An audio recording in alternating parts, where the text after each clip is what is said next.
L'Empire romain a tenté d'effacer le christianisme. Ils ont brûlé les Écritures, interdit le culte et exécuté les croyants. Mais, et si je vous disais que d'ici un siècle, ce même empire construirait des églises et financerait des dirigeants chrétiens? C'est l'histoire de la façon dont le christianisme est passé de persécuté à puissant, et comment un décret, l'édit de Milan, a changé l'histoire à jamais. Bon, imaginez ça. On est au début du IVe siècle, et Rome, c'est un peu la plus grande télé-réalité du monde. Drame politique, coups bas et une sérieuse intolérance au monothéisme.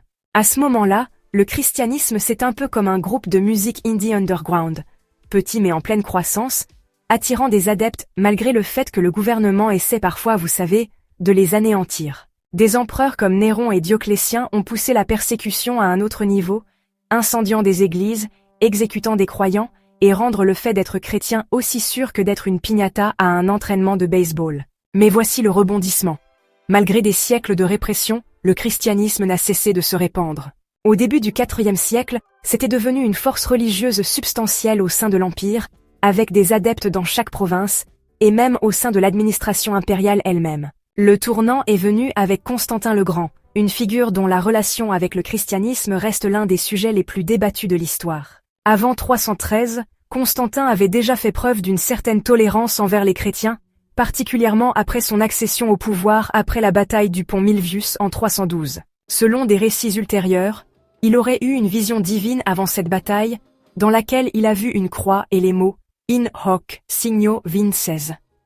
Par ce signe, tu vaincras.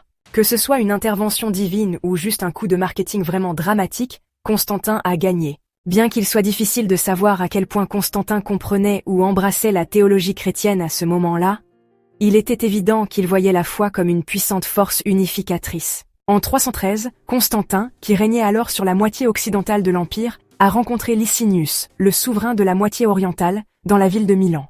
Ce décret accordait la pleine tolérance religieuse aux chrétiens et leur restituait leurs biens confisqués, mettant ainsi fin à l'ère des persécutions systématiques. L'édit de Milan n'a pas fait du christianisme la religion d'État officielle.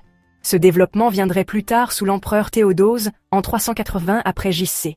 C'était un départ remarquable des politiques romaines précédentes qui cherchaient souvent à imposer la conformité religieuse. Constantin et Licinius ont présenté le décret comme un acte de bienveillance impériale, arguant que la diversité religieuse apporterait la stabilité à l'Empire. Avec Constantin désormais seul souverain de Rome, la position du christianisme est devenue encore plus forte. L'impact à long terme de l'édit de Milan a été immense. L'édit a également contribué à un changement fondamental dans la gouvernance romaine, car les empereurs ont commencé à se considérer comme des souverains divinement sanctionnés, responsables non seulement des affaires militaires et civiles, mais aussi de l'orthodoxie religieuse. Rétrospectivement, l'édit de Milan représente un moment critique dans l'histoire de la liberté religieuse.